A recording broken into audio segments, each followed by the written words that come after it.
Thank you, Mr Chair. I do want to take an opportunity to speak on part 2 of this bill, because I particularly want to make sure that the member who just resumed his seat actually knows what he's voting for. Because when he made a contribution before to this debate on part 1, I think it was the loony left he referred to from memory. The loony left, he said, would soon have us voting for zero blood alcohol limits. Well, Mr Henare, I just want to inform you that you are voting for exactly that. I want to make sure that Mr Henare realises exactly what he's voting for, because he did seem a bit confused. He was accusing this side of the Parliament of daring to suggest that we might actually be voting in this Parliament for zero alcohol limits. Well, point of order, Mr Chair. Point of order. A point of order, Sue Murray. Mr Chair, I take exception to the unparliamentary language used by the interjector, Mr Henare, who just accused me of lying. Okay. Order. My attention was taken by the fact I'm trying to get some SOPs into the shape that I understand them. I didn't hear the comment. Offence has been taken. The member will withdraw and apologise. Apologise. Sue Moroney. Mr Chair, because as I was saying, in Schedule 2, Part 2, Regulation 7... A point of order, Grant Robertson. Mr Chair, I know that in the short time I've been in this House, when people withdraw and apologise, that's meant to be the end of the matter. Mr Henare, audible to me on this side of the House, just said, I didn't mean it, after he sat down, and I'd ask you to bring him back to line. Speaking to the point of order. It's actually not what I said. I said to my colleague on my right, I meant it. I'm not sure that was helpful, but I mean, if the comment was an aside, not to the House, that's something I can't determine because I didn't hear it. But I'll just caution the member, don't make life more difficult for us all than it needs to be. Thank you. Sue Moroney.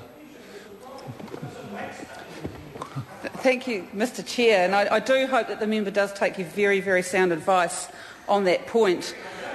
Because it is actually that member that I want to address, to draw to his attention that I expect that he will vote in favour of Schedule 2, Part 2, Regulation 7, which actually does bring in zero alcohol licences. The very issue he was accusing the loony left of trying to drag this Parliament towards. Well, just checking, making sure...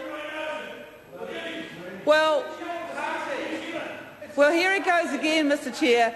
Tau Henare suggesting that it's the loony left who's going to be voting for zero alcohol licences, an issue that his own minister has brought before this Parliament, and yes, we will be voting for it, but I'll be very interested to see whether Tau Henare is, because he claims to not be voting in favour of zero blood alcohol licences, but it's very much in this very schedule, which I think he should read, and I think he should read it urgently to make sure that his vote is cast properly by his whip in favour of this, because I wouldn't want him to be under any false illusion. However, the opportunity that his government has missed is to actually respond to the call of the majority of fair-minded New Zealanders who actually want leadership on another issue to do with blood alcohol, and that is that they don't want to keep the same blood alcohol limit for those over the age of 20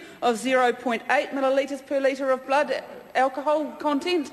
They actually want that reduced in line with other countries.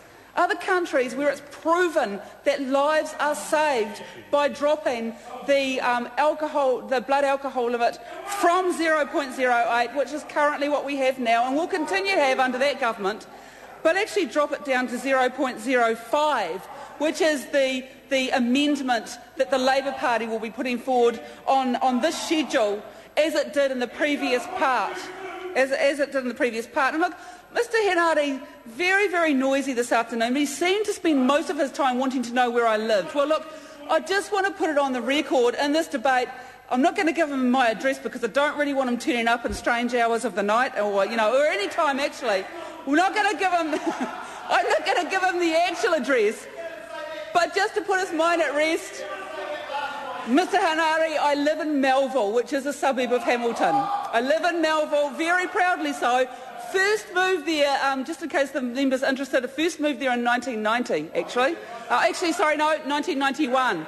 First moved there in 1991. So, just on the record, because it seemed to be what most of his debate was taken up, he seemed to be consumed about where I lived. I think he said that I lived in Matamata. Well, very flattering, but actually I haven't lived there since I was 16 years old. But hey, look, it's very flattering for him to think that I may be still 16 years old, but it's a awful long time since I've lived in Matamata, but very flattering from him nonetheless. Mr Chair, we will be supporting, of course, Part 2 to the Act, and because it does actually deal with zero alcohol licences, and it does actually deal with alcohol interlock licences as well, which we think will be a big improvement to the scene, but we just wish the government had the courage to address this issue further. Simon Bridges. I move that the question be now put. Chris Farfoy.